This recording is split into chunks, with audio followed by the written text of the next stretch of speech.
역세권 아파트다 보니까 역세권이고 우리가 숭실돼 있고 7호선 같은 경우가 어디로 접근해요?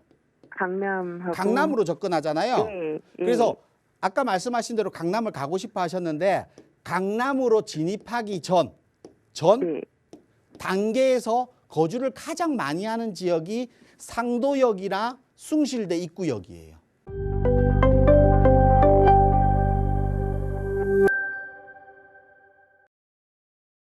안녕하세요. 네, 안녕하세요. 네, 시청자분 어떤 부동산 이야기 나눌까요? 네, 제가 지금 아파트를 2개를 가지고 있는데요. 네. 제가 생각하는 게 지금 2개를 다 처분하고 좀 다른 데로 가야 될지 아니면 하나만 처분하고 하나는 보유하고 이제 또 다른 하나를 다른 지역으로 가야 될지 궁금해서 연락을 드렸는데요. 네. 지금 제가 가지고 있는 아파트가 상계동 주공 6단지 17평 가지고 있고요. 네. 그다음에 레미안 3차를 가지고 있거든요. 그건 제가 지금 이번에 이제 거주하게 됐어요. 네. 네, 실질적으로 상도 레미안은 제가 2년 거주를 해야 되는데 이제 들어가게 됐거든요. 네. 네. 네, 저는 사실은 이 2개를 이제 처분하고 다른 지역을 가고 싶은데 다른 지역을 처분을 해도 되는지 좀 궁금을 해서 연락을 드렸어요. 네, 일단 그럼 레미안 상도 3차 거주하고 계시는데 아직 거주 요건이 채워지진 않은 상태이고 네, 그리고 맞아요. 네, 상계 주공 6단지도 이건 투자 목적으로 보유를 하고 계시는데 그럼 혹시 네. 매도하고 살펴보신 지역은 어떤 곳일까요? 지금 앞에 지금 하신 분하고 좀 거의 비슷하죠. 저도 좀 강남 쪽 지금 생각을 하고 있는데 네. 네, 이게 맞는 건지 아니면 좀 궁금해서 연락을 드렸어요. 네, 아무래도 이 두 아파트를 네. 모두 매도하고 선택했을 때 조금 더 미래 가치가 네. 좋아야 이쪽으로 이주를 네. 생각할 수 있으니까요. 네, 고민이 많이 맞습니다. 되실 것 같습니다. 네, 자, 매도 여부에 대해서 전문가 의견 한번 자세하게 들어볼게요. 네, 네, 안녕하세요. 네, 안녕하세요. 네, 반갑습니다. 네, 반갑습니다. 지금 두 아파트를 보유 중이신데 두 네. 아파트를 다 매도하고 강남권으로 접근한 건 어떤가? 이게 좀 고민이신 것 같아요. 네, 근데 제가 볼 땐 두 아파트 매도하기 좀 아까운 아파트. 일단은 두 아파트에 대한 평가를 먼저 한다라고 하면 네. 두 아파트를 매도하기 좀 아까운 아파트예요. 두 아파트 다.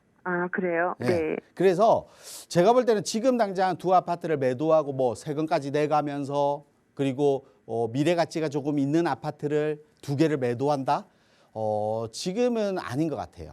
그래서 그래요? 두 아파트 다 보유를 해서 세금적인 부분도 절세를 받으시고 그러면 네. 결국은 내가 세금을 절세를 받는다는 것은 이거 네. 상도 레미안 같은 경우 매수하신 지가 좀 얼마나 되신 거예요?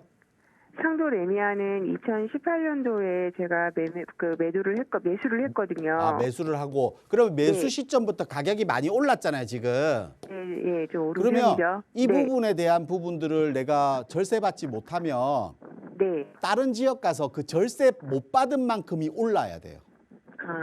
맞죠? 그렇죠. 네네. 그러면 그렇게 아무리 강남권이라도 그만큼 많이 오를 수 있는 지금 시장에서 오를 수 있는 부동산이 그렇게 많지 않아요. 거의 없다고 보시면 돼요. 네네. 그러면 내 아파트를 보유해서 절세를 받는 게 훨씬 더 유리하잖아요, 사실은. 네네. 그러면 우리 아파트가 입지적이나 아파트에 대한 가치 평가를 봤을 때 나쁘냐? 그것도 아니에요. 그 이유는 우리 아파트가 숭실대 입구역 7호선 초역세권에 있는 아파트예요. 그렇죠? 네네. 역세권 아파트다 보니까 역세권이고 우리가 숭실대 있고 7호선 같은 경우가 어디로 접근해요? 강남으로 접근하잖아요. 네. 그래서 아까 말씀하신 대로 강남을 가고 싶어 하셨는데 강남으로 진입하기 전 네. 단계에서 거주를 가장 많이 하는 지역이 상도역이나 숭실대 입구역이에요. 네. 그래서 강남 접근 전 보유하는 아파트라고 보시면 돼요. 근데 그런 네. 수요가 강남권에 진입한 수요보다 훨씬 더 많다라고 생각하시면 돼요. 네네. 강남권을 가고 싶은 마음을 가지신 분이 강남권을 가지신 보다는 훨씬 많을 거 아니에요. 네네. 그분들이 전에 접근하는 지역이 지금 보유하신 아파트라고 생각하시면 돼요.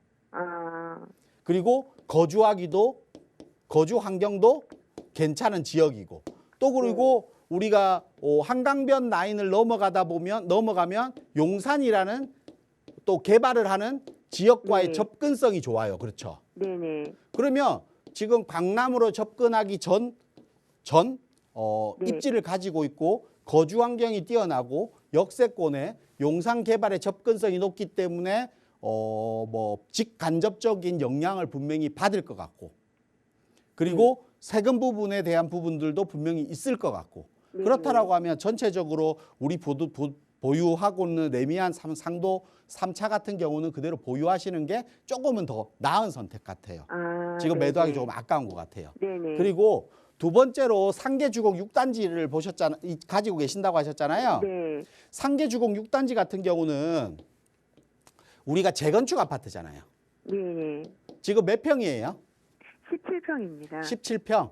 네. 17평이면 지금 가격대가 한 5억에서 6억 정도 나갈 것 네네. 같은데 네. 5, 6억 정도 나가는 재건축 아파트를 서울에서 매수할 수 있는 방법이 있을까요? 아니요. 상계 주공 아파트 말고는 없을 것 같아요, 제가 보니까. 네, 없어요. 그리고 상계 주공 아파트가 재건축에서 네. 입지적으로 뛰어난 지역은 아니에요. 네. 근데 재건축에서 각광을 받고 있는 이유가 뭐냐면 재건축이라고 얘기하면 우리가 보통 아파트 6단지 하나만 재건축을 하는 경우잖아요. 네. 근데 상계 주공은 14단지까지 네. 전체가 재건축을 해요. 네. 전체 재건축을 하니까 그러면 이 주변 지역 전체가 다 바뀌는 겁니다. 이 아파트들, 새 아파트. 네. 그러니까 재건축에 대한 군락지를 형성하는 거예요.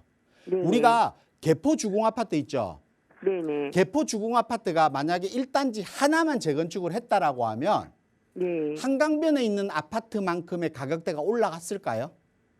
아니, 그러지 않겠죠. 그러지는 않을 대단지기 거였어요. 때문에. 예. 근데 개포 주공 아파트가 8단지까지 있는 전체가 단지가 재건축을 점차점차로 하니까 네. 대규모 단지를 형성하게 되는 거잖아요. 네네. 만약에 그렇지 않고 단지가 하나만 재건축했다면 그만큼 힘을 못 받았을 거예요. 네네. 상계 주공도 마찬가지예요. 이게 네네. 6단지만 아니면 5단지만 재건축을 한다라고 했으면 네. 그 정도의 가치를 받을 수는 없어요. 미래 가치를 받을 수는 없는데 네네. 지금은 전체가 재건축을 하기 때문에 그 정도의 미래 가치는 좀 받을 것 같아요. 제가 보니까. 아, 그래요? 근데 지금 당장 상계 주공 같은 경우는 입지적으로 떨어지는 입지고 아직까지 창동 역이라든지 노원역 일대 개발 사업들이 완성된 시점이 아니잖아요. 네네. 그러다 보니까 그 시간들은 좀 걸릴 것 같아요. 사실은. 아, 그래서 네. 제가 볼 때는 두 아파트 다 미래 가치가 좀 있고 앞으로의 가치도 있는 상태고 지금 상태에서 또 매도하기가 좀 아까운 거잖아요.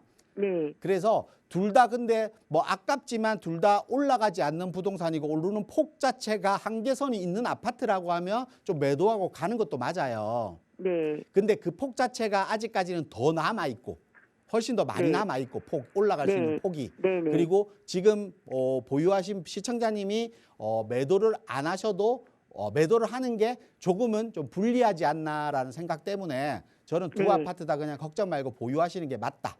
이렇게 좀 정리를 좀 해드릴게요. 아, 너무 감사합니다. 네, 이렇게 네, 정리해드리겠습니다. 고맙습니다. 네.